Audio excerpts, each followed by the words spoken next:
Então eu peço que você abra sua Bíblia no Salmo 33. Salmo 33.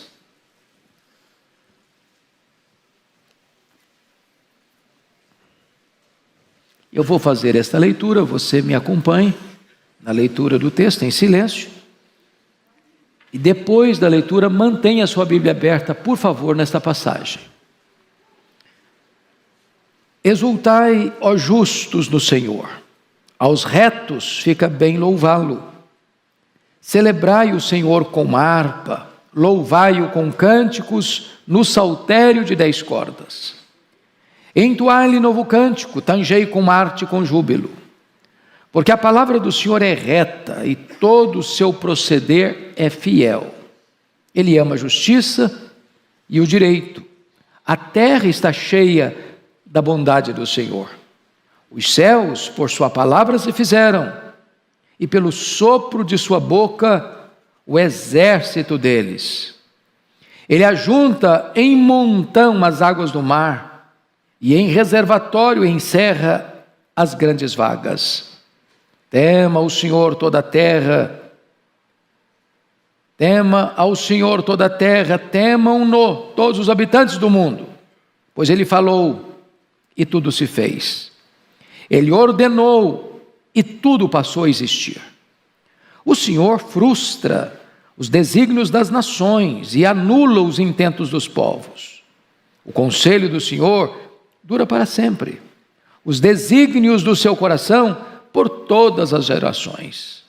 Feliz a nação cujo Deus é o Senhor, e o povo que Ele escolheu para a sua herança. O Senhor olha dos céus, vê todos os filhos dos homens, do lugar de sua morada, observa todos os moradores da terra. Ele que forma o coração de todos eles, que contempla todas as suas obras. Não há rei que se salve com o poder dos seus exércitos, nem por sua muita força se livra o valente. O cavalo não garante vitória, a despeito de sua grande força, a ninguém pode livrar.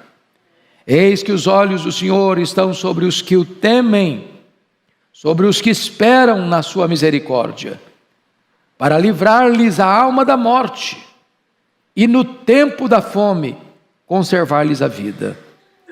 Nossa alma espera no Senhor, nosso auxílio e escudo.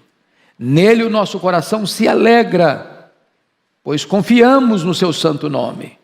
Seja sobre nós, Senhor, a tua misericórdia, como de ti esperamos. Amém. Bom, eu quero tratar com vocês sobre o tema adoração, a mais nobre missão do povo de Deus. O Salmo 33 compõe o primeiro livro do Saltério. Vocês bem sabem que o livro de Salmos é uma coletânea de poemas escritos em mais de 1000 anos, num período de mais de 1000 anos. São vários autores escrevendo sobre vários temas. Temos salmos de louvor, de lamento, salmos imprecatórios, salmos messiânicos. E o primeiro livro, que vai do Salmo 1 ao Salmo 41, ele todo foi escrito por Davi. Então nós estamos tratando aqui de um salmo de Davi. E Davi era um músico, Davi era um compositor, Davi era um adorador. E por isso Davi fala com tanta desenvoltura e com tanta eloquência sobre este magno assunto da Bíblia, adoração. Às vezes você escuta que missões é a principal missão da igreja, e não é. A principal missão da igreja é a adoração. Você prega exatamente para que os povos conheçam e adorem a Deus. O Catecismo de Westminster, breve catecismo, lança a primeira pergunta teológica, e a pergunta é essa: qual é o fim principal do homem? E a resposta é: o fim principal do homem é glorificar a Deus e gozá-lo para sempre. Ou seja, o Deus da obra vem antes da obra de Deus. Deleitarmos-nos em Deus, conhecermos a Deus e adorarmos a Deus vem antes do trabalho para Deus. De fato, a adoração é a mais nobre missão do povo de Deus. Você adora a Deus por quem Deus é. É por isso que é preciso conhecer a Deus. E é por isso que conhecer a Deus é a própria essência da vida eterna. Porque quando você conhece a Deus, você o adora. Você não pode adorar quem você não conhece. Você não pode se deleitar em quem você não tem ou com quem você não tem intimidade. Adoramos a Deus, portanto, pelos seus atributos, por quem Ele é. Damos graças a Deus pelas suas obras. Obra da criação, obra da providência e obra da redenção. Então, dito isto, de forma muito breve, a título de introdução, já convido você para entrarmos na exposição do texto. E a primeira coisa que Davi destaca é a identidade do adorador. No versículo 1, olha você comigo aí: adoração é a maior alegria dos justos. Exultai, ó justos, no Senhor. Quem é justo? Quem é justo? A Bíblia diz que não há justo nenhum sequer. Justo na Bíblia não é aquele que é inerentemente justo, mas é aquele que é declarado justo, por causa da justiça de outra alguém, colocado na sua conta, imputado a ele. Nós, sendo injustos, fomos declarados justos ao crermos em Cristo, e a justiça do justo tributada a nós, imputada a nós, colocada na nossa conta. De tal maneira que, se você crê em Jesus, lá no tribunal de Deus, você já foi justificado. Você não tem mais nenhuma culpa, você não tem mais nenhuma dívida, porque toda a justiça de Cristo foi depositada na sua conta. Esses são os justos à luz da Bíblia. E aqueles que foram justificados e são justos aos olhos de Deus, esses têm em Deus o seu maior prazer, a sua maior exultação. Então está aqui: exultai, ó justos, no Senhor. E aí você vai perceber uma outra coisa: não dá para você adorar a Deus de cara amarrada. Não dá para você adorar a Deus um semblante abatido, triste, aborrecido com a vida, estou chateado. Não, a adoração combina com exultação. Aliás, você está diante do Rei da Glória.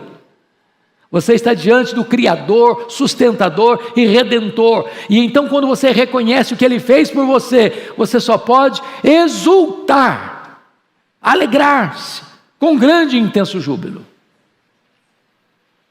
Mas em segundo lugar, olha comigo aí, a adoração sendo o mais alto dever dos justos, na parte B do versículo: aos retos fica bem louvá-lo. Ou seja, o ímpio não adora, ele zomba, ele se rebela, ele é ingrato, ele não tem prazer em Deus, as coisas de Deus provocam cansaço nele,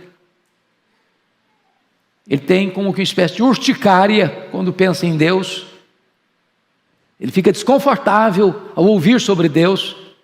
Entretanto, os retos gostam de fazer isso, e fica bem fazer isso, ou seja, adorar a Deus. Então a pergunta é: você é uma pessoa reta? Você é uma pessoa justa? Como é que você prova que você é uma pessoa justa e reta? É quando você exulta em Deus e quando cabe bem para você adorar a Deus. Então, quando você vem à casa de Deus, você não vem: que chato, hoje é domingo, E eu sou crente, né? Fiz uma promessa de que vou para a igreja. Que chato, vou ter que ir para a igreja hoje. Dia tão lindo, podia estar no parque, podia estar dormindo, podia estar assistindo um filme, podia estar assistindo um jogo de futebol, podia estar na praia, podia estar fazendo coisas fantásticas. Mas puxa vida, tem que ir para a igreja, olha aí. Epa, quem é você? Se você é justo, se você é reto, isso aí é prazer, é deleite. Hoje é domingo, alegremos-nos e regozijemos-nos com isso. Vamos à casa do Senhor.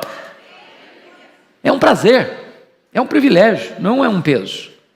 Segundo lugar, ele trata aqui do caráter da adoração, nos versos 2 e 3. Olha aí comigo o verso 2. Celebrai ao Senhor com harpa, louvai-o com cânticos no saltério de 10 cordas. Adoração ao Senhor e não ao homem. Celebrai ao Senhor. Não trata aqui de bajular homens, de exaltar homens, de colocar homens no pedestal. Não, o culto é teocêntrico, focado em Deus, não no homem. Notem mais, a adoração é apresentada aqui com cânticos e acompanhamento musical. Celebrai o Senhor com harpa, louvai-o com cânticos no saltério de 10 cordas. Então, Deus requer de nós não só a voz, Ele requer de nós o acompanhamento com instrumentos musicais. É por isso que você tem piano, você tem órgão, você tem órgão eletrônico, você tem bateria, você tem violão, você tem guitarra, você tem flauta, você tem uma orquestra. Não é porque a gente gosta só não é porque a gente inventou isso não, é porque Deus estabelece. Prestem bem atenção nisso. Culto a Deus precisa ser prescrito por Deus. Eu não posso adorar a Deus do meu jeito, do meu modo, com os meus gostos, com as minhas preferências. Eu não tenho autoridade para inventar algo para adorar a Deus. O Deus que exige ser adorado e requer ser adorado, estabeleceu como Ele quer ser adorado. E aí, o texto nos informa que a adequação das vozes com os instrumentos, nessa linda harmonia de música que sobe aos céus como um ato de adoração. Eu não tenho o direito, por exemplo, de pensar numa música, ou compor uma música, ou cantar uma música que esteja fora dos preceitos da palavra de Deus. A música é teologia cantada. E é preciso ter critério, antes de começar a ensinar uma música, para saber se a teologia da música é boa, se a letra está afinada com as Escrituras, porque nós cantamos a palavra de Deus. É por isso que o Salmo 40, versículo 3 diz: e me pôs nos lábios um novo cântico, um hino de louvor ao nosso Deus. Muitos verão essas coisas, temerão e confiarão no Senhor. Essa música tem origem divina, é Deus quem põe nos lábios. Essa música tem uma natureza, é um novo cântico. Essa música tem um propósito, é um hino de louvor ao nosso Deus. Essa música tem um resultado. Muitos verão essas coisas, temerão e confiarão no Senhor.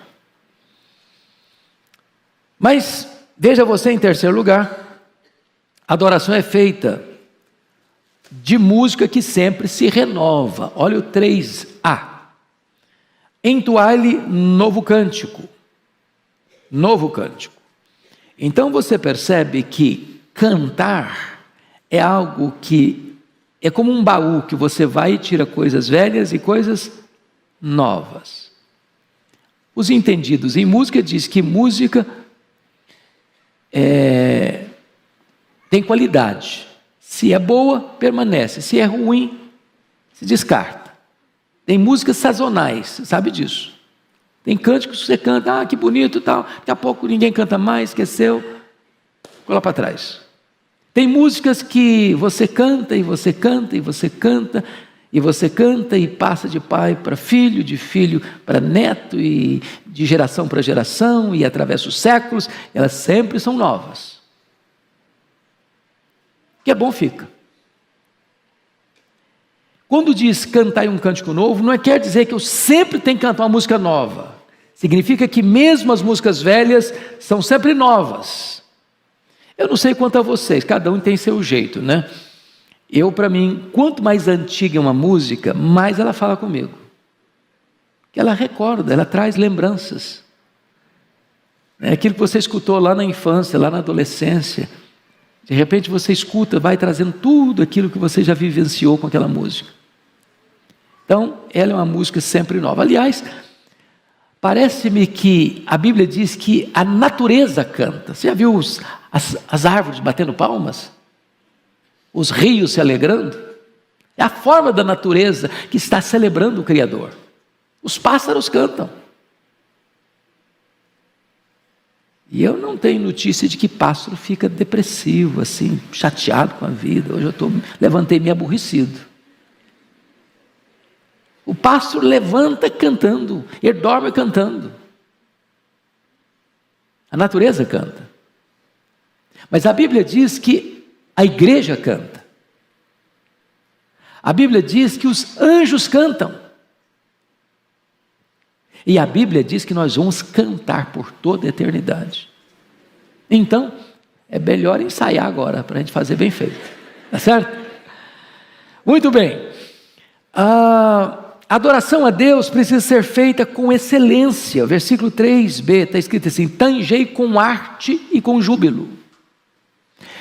Veja bem, duas coisas importantes. As pessoas, não, gente, para Deus, qualquer coisa serve. Que Deus vê o coração. É verdade que Deus vê o coração. É verdade que Deus aceita o que eu tenho e não o que eu não tenho. Mas não é verdade que para Deus qualquer coisa serve. Então, se você olhar música no Antigo Testamento, havia um profissionalismo na música. É tanger com arte e com júbilo. Não é só com júbilo. E não é só com arte. As duas coisas caminham juntas. A perícia, o cuidado no zelo, a boa música, o estudo, a boa apresentação e o júbilo. Deus requer o melhor, Deus merece o melhor. Essa é a ideia do texto. Eu não posso fazer a obra de Deus relaxadamente. Eu não posso chegar aqui na frente e cantar desafinado. Ora, se eu estou desafinado, eu vou cantar na congregação, eu chamo o irmão afinado para cantar na frente. Né?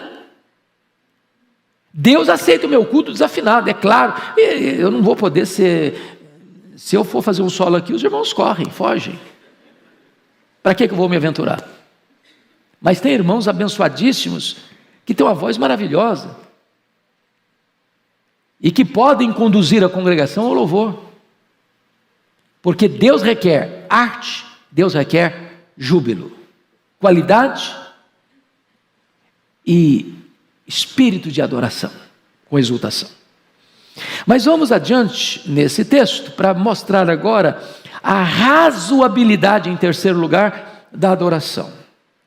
E a maior parte desse texto é mostrar por que adorar a Deus é tão razoável. Primeiro, Deus é digno de ser louvado por causa da retidão da sua palavra. Versículo 4. Porque a palavra do Senhor é reta e todo o seu proceder é fiel. Vamos entender bem isso aqui, meus irmãos. Por que nós adoramos a Deus? A adoração flui da Bíblia. A adoração emana da Bíblia.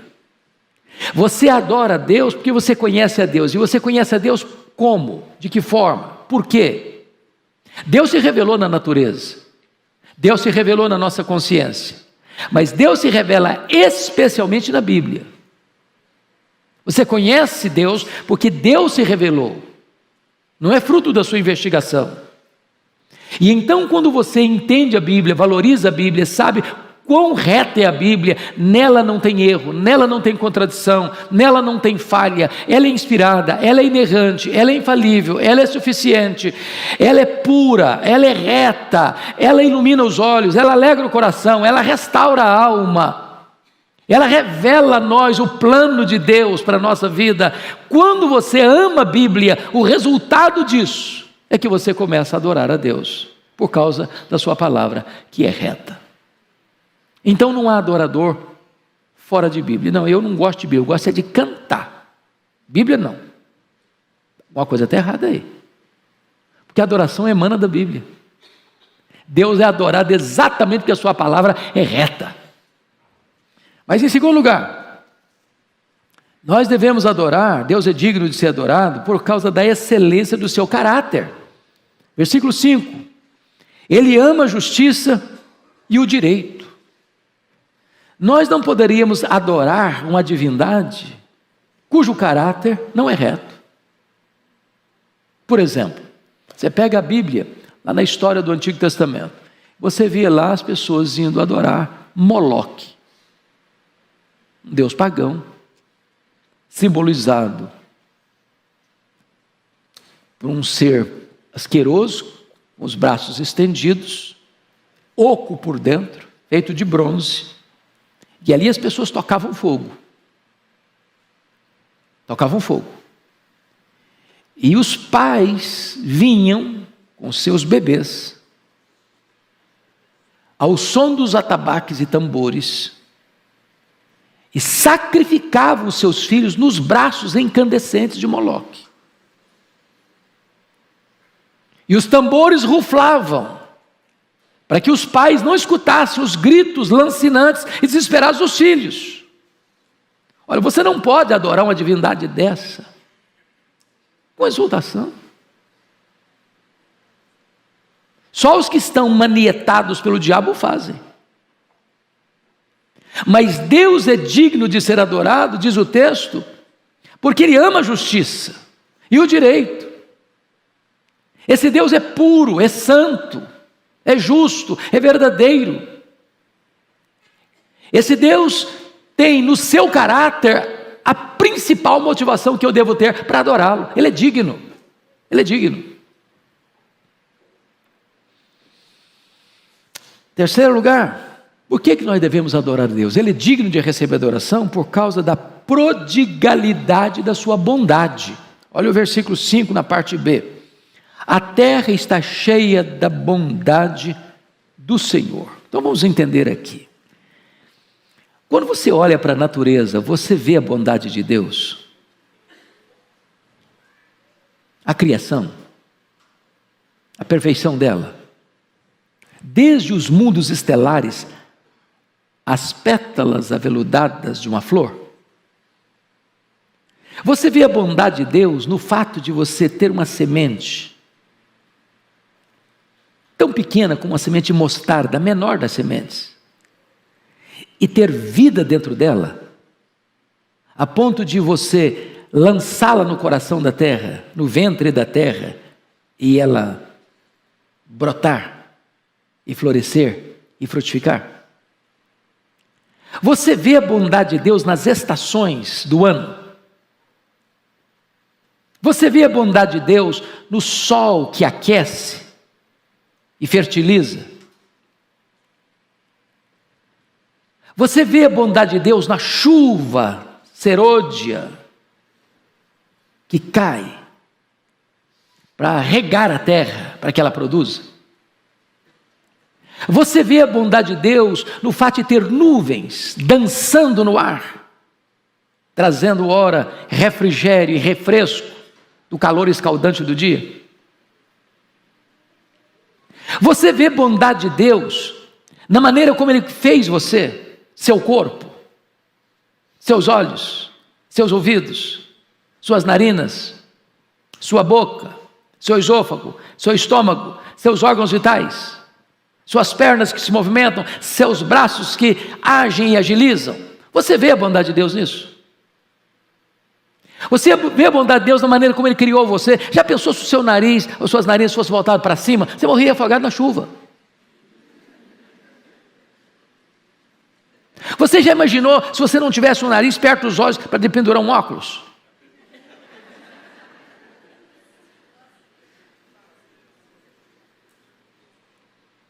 Você vê a bondade de Deus nas cores diversas, nos sabores diversos, no seu paladar que distingue os sabores. Você já viu a bondade de Deus na composição do seu corpo? Pense, eu acho que das frutas, para mim, a mais elegante é a manga rosa. Pensa num negócio assim, espetacular. O perfume dela. Aí os seus olhos olham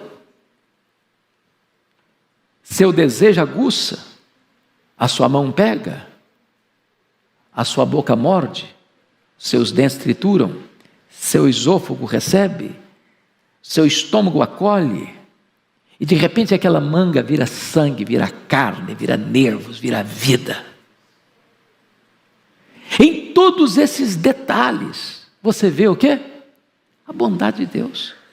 Toda a terra está cheia da bondade de Deus. Agora, tem olhos que veem, mas não enxergam. Passam pela vida sem olhar, sem observar a bondade de Deus. Você enxergou a bondade de Deus na sua casa?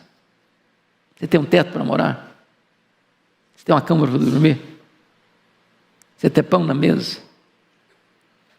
Você já percebeu que o dinheiro é bom, mas se não tivesse a bênção do cuidado, da providência, você não come dinheiro?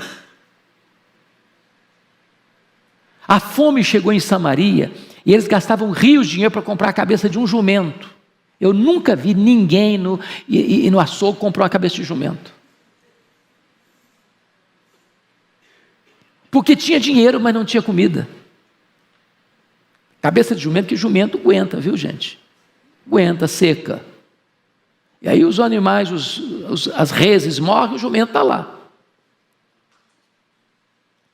Então, o fato de você estar vivo hoje é a bondade de Deus. Se é fechar a torneira do oxigênio, você e eu caímos e viramos pó. Quem protege a gente é a bondade de Deus. Você está aí, hoje nós estamos, louvado seja Deus, saindo de uma pandemia.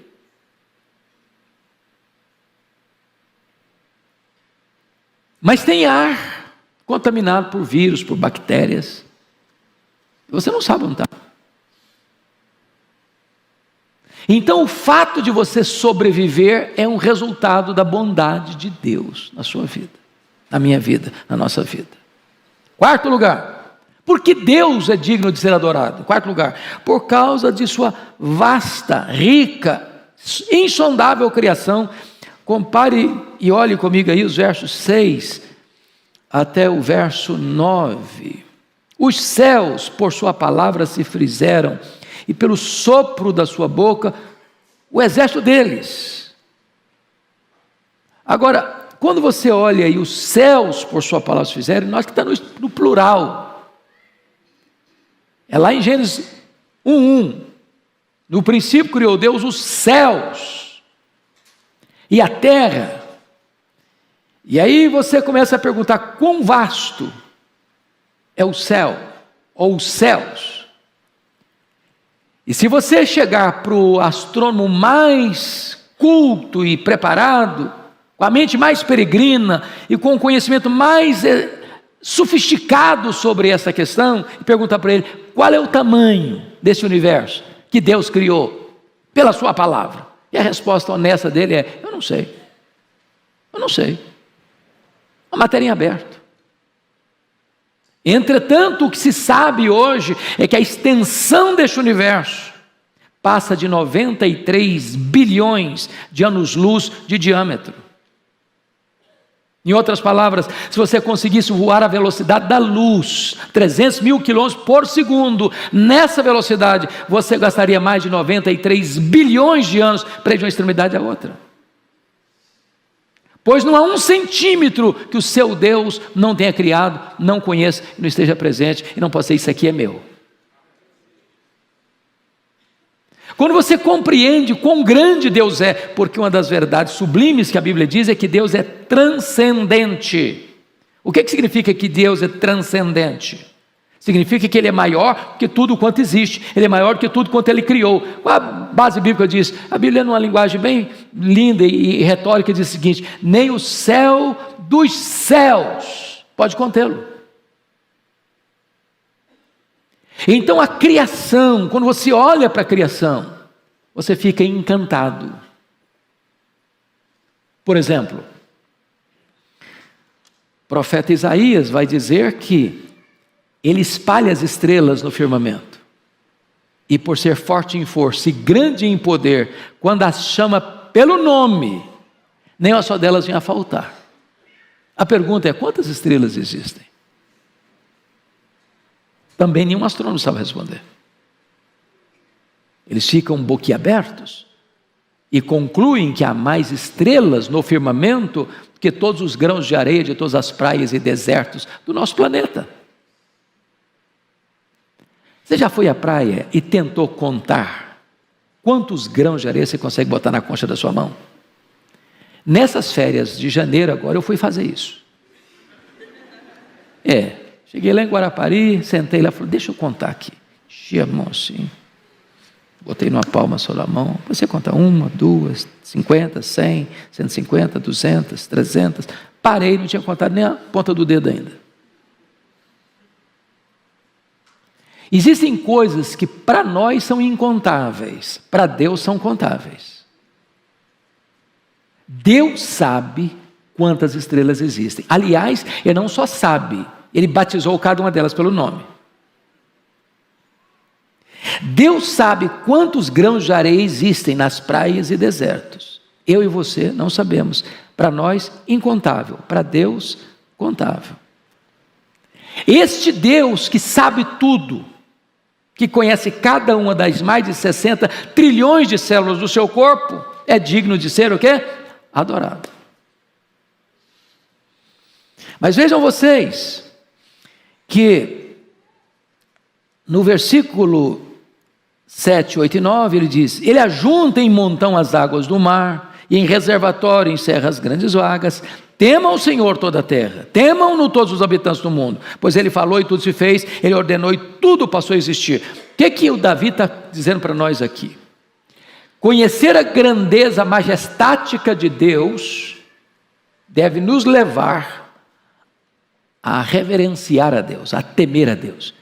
Esse medo aqui não é um medo fóbico, não é o medo de eu vou me esconder, eu vou me encavernar. Não, esse medo aqui é o medo de dizer, esse Deus é digno da minha adoração, eu o reverencio, eu o respeito, eu o amo, porque sendo Ele tão grande, Ele me criou, Ele me formou, Ele me amou, Ele me salvou, Ele me protege, Ele me fez membro da sua família, Ele escreveu o meu nome na palma da mão dEle, Ele mandou o seu Filho para morrer por mim, Ele enviou o Espírito Santo para habitar em mim, e Ele se comprometeu em me segurar pela sua mão direita, me guiar com o seu conselho eterno, me receber na glória. Mas vamos adiante, vamos olhar mais. Olha comigo agora, por que Deus é digno de ser adorado? Deus é digno de ser adorado em quinto lugar, por causa de sua soberana providência na história.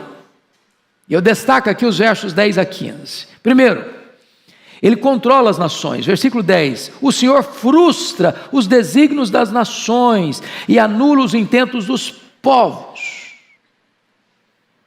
O que Ele está querendo dizer aqui? Veja você que Davi faz uma transição do poder da criação para a soberania de Deus na história. Vai tratar de outro assunto agora. E deixou a criação, começar a mostrar o seguinte, esse Deus não só criou, esse Deus governa, esse Deus reina, esse Deus usa a sua providência para fazer a sua vontade na história dos homens. E a primeira coisa que ele destaca no versículo 10 é esta verdade, que ele controla as nações.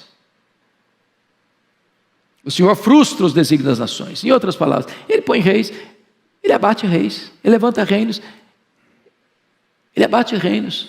Ele bota alguém no trono e faz esse alguém apiar do trono.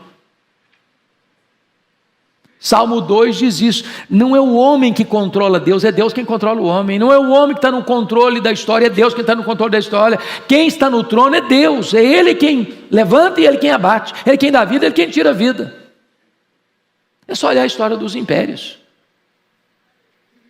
Ascenderam e caíram, ascenderam e caíram, levantados e caíram. Lá no Isaías 40 diz que os príncipes, os poderosos, basta um sopro de Deus e eles caem. Os poderosos morrem e Deus continua no trono. Essa é a verdade que esse texto está querendo destacar para nós. Segundo lugar, ele não só controla as nações, ele não pode ser controlado. Olha o versículo 11. O conselho do Senhor dura para sempre, os desígnios do seu coração por todas as gerações. Ou seja, os intentos do homem têm tempo de validade. Eles governam hoje, eles fazem a vontade deles hoje, eles maquinam hoje, eles conspiram hoje, eles podem até ter sucesso hoje por um tempo, mas eles viram pó. A memória deles é apagada. A vontade deles, nenhum imperador, nenhum rei, nenhum presidente, nenhum congresso, nenhuma corte jamais pôde ter a pretensão de que a vontade deles permanecesse de geração em geração. Eles têm prazo de validade. Mas a vontade de Deus, o plano de Deus, o propósito de Deus permanece por todas as gerações. O que significa isso, irmãos, em termos de filosofia da história? Vamos lá. Você tem 3 conceitos básicos de filosofia da história. Você tem o conceito grego. Qual o conceito grego? A história é cíclica. O que é isso? O que foi ontem vai ser hoje, o que é hoje vai ser amanhã. Nada novo debaixo do sol. Foi a visão que Salomão, olhando na perspectiva debaixo do sol, disse: foi o que é o que será. A pergunta é: a história é cíclica? Deixa a pergunta no ar, responda daqui a pouco. Então vem a segunda filosofia da história. É a filosofia existencialista. A história está sem rumo, a história é um caminhão sem freio ladeira abaixo. A história não tem propósito. Nós estamos embarcados numa nave sem piloto que vai cair. É tragédia. Não tem esperança. É o pessimismo. É o fracasso. É a decretação do fracasso. Acabou. Você não respira, você não espera. A vida é uma bolha vazia no mar do nada. Não tem esperança, não tem amanhã, não tem futuro. É o pessimismo crônico. E existe a terceira filosofia da história, que é a visão cristã. A história é teleológica. Pega a palavra telos, no grego, que é a palavra fim. Então a história caminha para um fim. A história caminha para uma consumação. E a consumação é a vitória da luz sobre as trevas, da verdade sobre a mentira, da justiça sobre a injustiça, do amor sobre o ódio, de Deus sobre o diabo e as suas hostes. O que você vai encontrar no livro de Apocalipse é que todos aqueles que se levantaram contra Deus para conspirarem contra Ele vão cair. Cai a grande Babilônia, Apocalipse 17 e 18. Cai o anticristo e o falso profeta, Apocalipse 19 e 10. Cai o diabo, Apocalipse 20 e 10. Cai a morte e o inferno, Apocalipse capítulo 20. Cai todos aqueles cujos nomes não estão escritos no livro da vida, Apocalipse 20, 14 e 15. E o que você vê é a vitória retumbante de Deus e da sua igreja. Que a história não está à deriva, a história caminha para uma consumação, e quem está dirigindo essa dinâmica até lá é o próprio Deus. É por isso que você encontrou o que está escrito nesse versículo 11. O conselho do Senhor dura para sempre, e os desígnios do seu coração por todas as gerações. Bom, terceiro lugar, Deus escolhe dentre os povos um povo para si. Versículo de número 12, confira comigo. Você pode ler em voz alta? Vamos juntos? Feliz a nação cujo Deus é o Senhor, e o povo que Ele escolheu para a sua herança. Há duas coisas aqui, meus irmãos. Vamos pegar a parte final primeiro. Ele diz na parte final do verso 12, algo sublime. E o que ele disse? O povo que ele escolheu para a sua herança. Quem é esse povo? Quem é esse povo? A igreja. Como é que a igreja é composta? Dentre todos os povos, Deus escolhe aqueles que foram comprados pelo sangue do Cordeiro, procedentes de toda tribo, raça, povo, língua e nação. E Deus forma esse multipovo, multicolorido povo, de todas as cores, de todos os estratos sociais, de todas as culturas, de todos os naipes. E dentre os povos, no meio desses povos, Deus forma um povo, para ser o seu povo. Que privilégio você e eu fazermos parte desse povo, que se chama povo de Deus, família de Deus, rebanho de Cristo, membros do corpo de Cristo. Mas vamos para a parte A do versículo: feliz é a nação cujo Deus é o Senhor. Eu não sei se vocês têm a mesma compreensão que eu tenho, mas hoje nós estamos vivendo uma realidade sombria, onde mundo afora, como que uma espécie de agenda global, as pessoas querem sacudir o jugo de Deus de cima delas. Eu vim agora recentemente de uma reunião que eu tive lá nos Estados Unidos e Canadá, com o Ministério Luz para o Caminho. Não sei se vocês têm ciência, eu trabalho em Luz para o Caminho, que é uma agência missionária responsável pela língua portuguesa. Nosso ministério tem uma abrangência das 10 principais línguas do mundo: o chinês, o japonês, o russo, o árabe, o hindi, o indonésio, francês, inglês, espanhol e português. Eu sou o responsável pela língua portuguesa. Nós estávamos reunidos com esses 10 líderes dessas 10 línguas durante uma semana. E quando você para olhar o mapa das nações, onde você não pode dizer que você é um cristão, declaradamente, onde você não pode carregar uma Bíblia, é um crime, onde você não pode falar que o seu Deus é superior a outra divindade, onde você ser um cristão é você estar na ilicitude, e você pode ser preso, você pode ser torturado, você pode ser morto. Onde você não tem liberdade de consciência, ou de expressar o que você crê, aberta e publicamente. Onde você tem numa nação mais de 1 milhão de deuses, e até a vaca é venerada como uma deusa. Onde você tem nações em que o órgão sexual masculino é uma divindade, e as pessoas vão lá para cultuar o órgão sexual masculino, se prostrar diante dele para adorá-lo.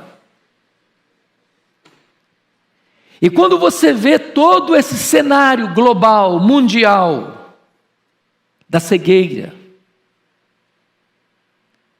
você vai dar valor ao que está escrito aqui: feliz é a nação cujo Deus é o Senhor.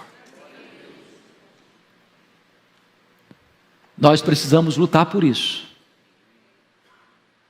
Primeiro, para que nós tenhamos liberdade de cultuar, você sair da sua casa num domingo de manhã e vir para a igreja, sem qualquer vergonha ou sem qualquer proibição de ter a sua Bíblia. De você poder, num avião, num metrô, num ônibus circular, num saguão de aeroporto, sacar a sua Bíblia e ler a sua Bíblia sem constrangimento. De você poder pegar a sua Bíblia e comprar uma Bíblia e presentear alguém, sem medo de que alguém vai descobrir isso e punir você. Feliz é a nação cujo Deus é o Senhor. Precisa botar a legenda ou está claro? Tá bom.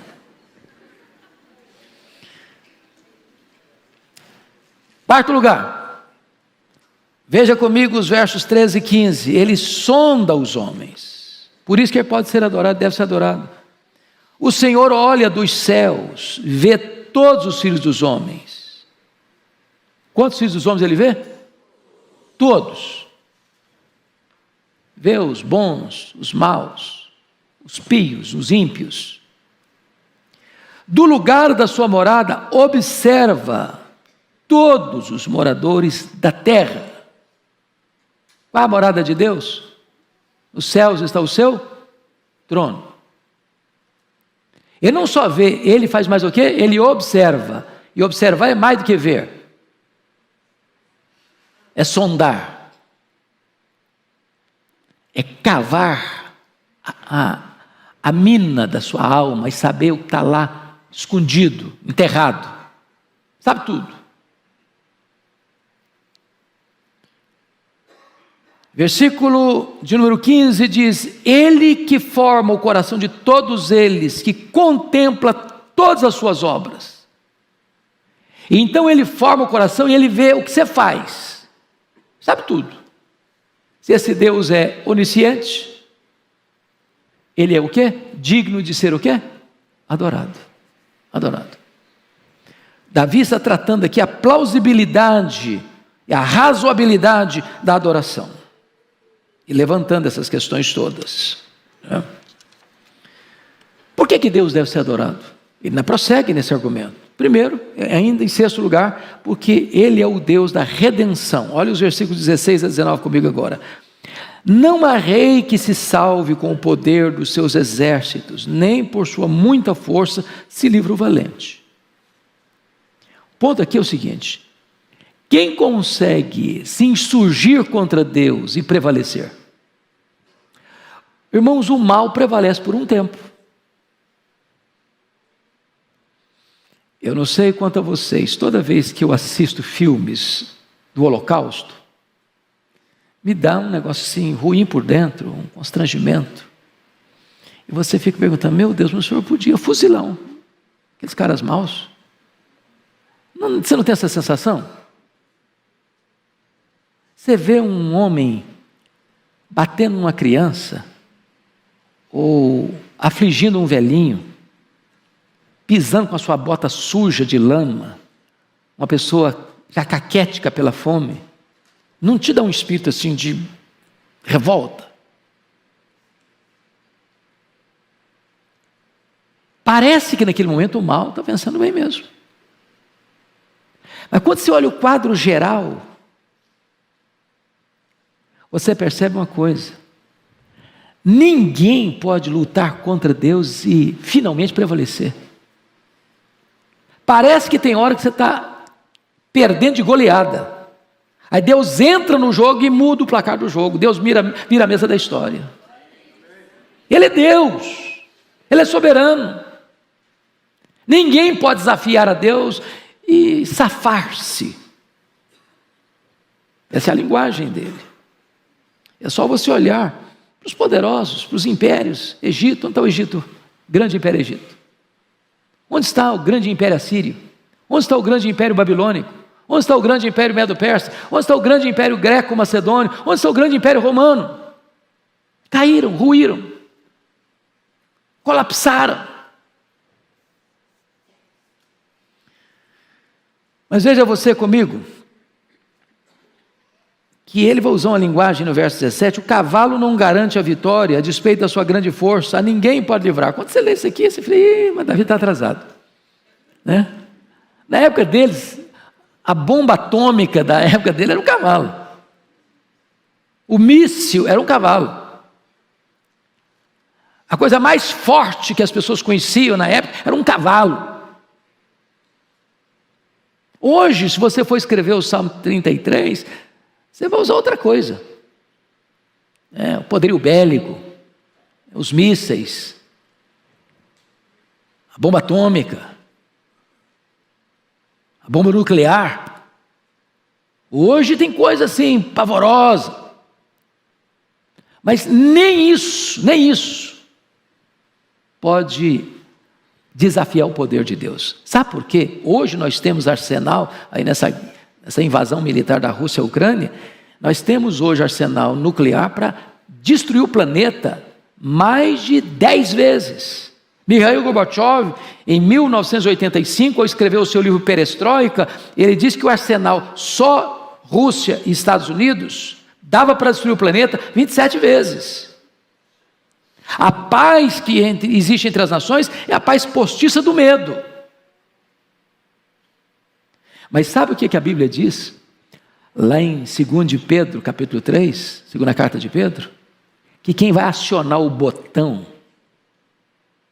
que vai incendiar os céus, a terra e as obras que existem na terra, não são os poderosos. Quem vai acionar esse botão é Deus. Quem tem o controle é Deus. O controle remoto da história está nas mãos de Deus. A mesa que vai dar vida ou destruir, para Deus fazer tudo de novo, novos céus na terra, quem vai apertar o botão é Deus. É isso que ele está dizendo.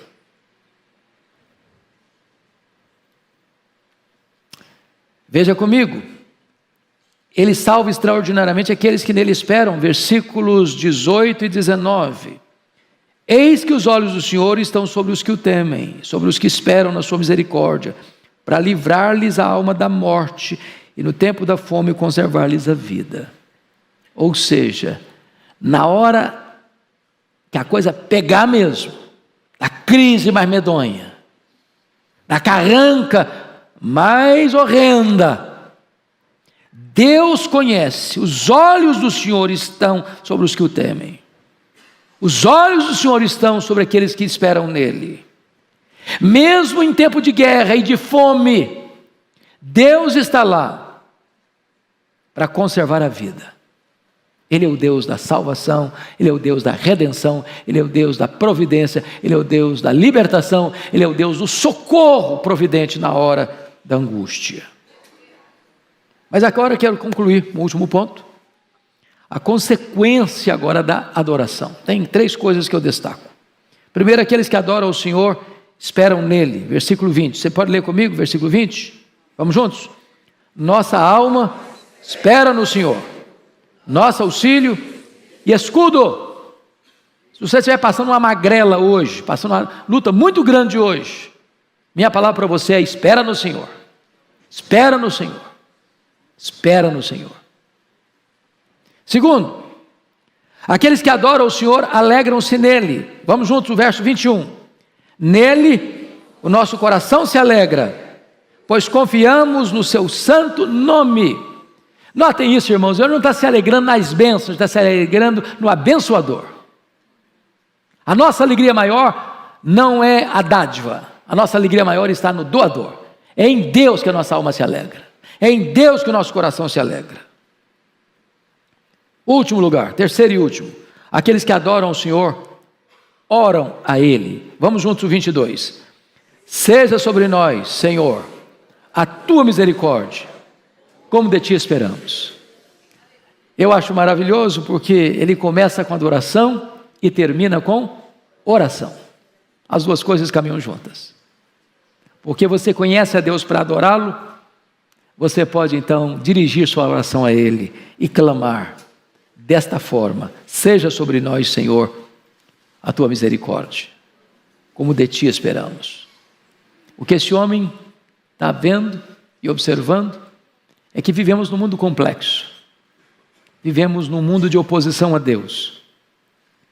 E nós jamais teríamos condições de enfrentar esse sistema, esse mecanismo, sem a misericórdia de Deus, sem a assistência de Deus. Então ele está orando e dizendo: seja sobre nós, Senhor, a tua misericórdia, como de ti esperamos. Que Deus nos ajude a, num mundo tão turbulento, numa história tão convulsiva, em dias tão maus, encontrarmos razões eloquentes, motivos sobejos para nós adorarmos a Deus, e nas lutas da vida, clamarmos a Deus em oração. Vamos ficar em pé e vamos orar ao Senhor.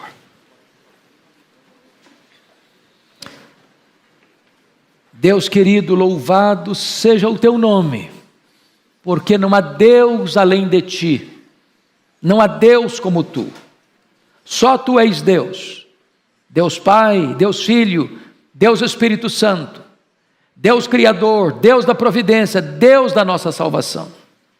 Tu és digno, Senhor, de receber a honra, a glória e o louvor, não a nós, Senhor, não a nós, mas ao teu nome da glória. Exultamos no teu santo nome, porque tu és a razão da nossa vida, tu és o nosso Criador, o nosso provedor, o nosso redentor, o nosso consolador, tu és a nossa alegria, tu és a nossa paz, tu és a nossa justiça, tu és a nossa herança. Louvado seja o teu nome.